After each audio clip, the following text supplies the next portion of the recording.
The Selkie is a story of the seal that is also a human. There are male Selkies, there are female Selkies in the ancient Irish folklore. There are stories about male Selkies luring women that are longing for their husbands, looking out to the sea for when they will return, and the male Selkie would lure them into the depths of the waters. And there are the female stories, which are a bit more common that we know that is shared because of the deep recognition that women have with these stories as well. And I believe this is an emerging story in this time, which is why we're exploring it.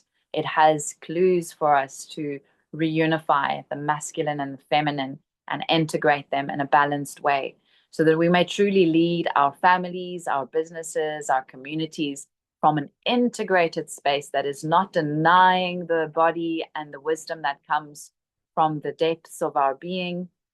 And it is also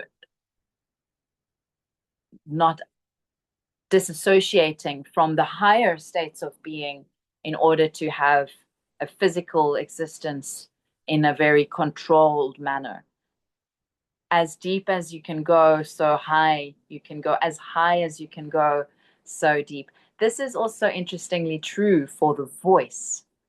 So in this season of the Selkie Leader, we would like to also deepen with vocal somatic resonance into that practice of the voice, unlocking the voice, opening up the singing voice, balancing and strengthening the voice to be able to find the tones, to be able to feel confident and find those notes. As this is beautiful symbolism also for your ability to lead in your life, to follow intuition, and to act upon that in your life as well.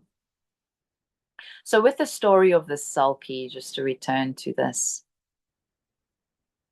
the female Selkie comes to shore and she's got an ability to shed her skin and leave it on the rocks and walk ashore, enjoying her legs, dancing and moving on the earth, and then putting her skin on again and diving into the depth. And then sometimes there would be fishermen or other humans that would steal the skin and hide it in order to trap the Selkie. And in the famous story, this is exactly what happens.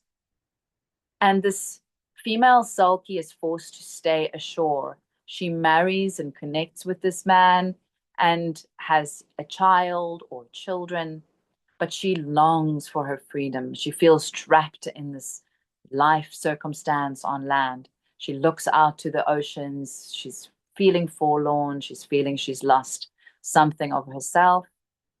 And so she does not feel fully integrated. And there's conflict. The man does not understand this. And the conflict of control and freedom plays out in their lives. Until one day she finds her skin. Many of the stories speak of the children finding the skin.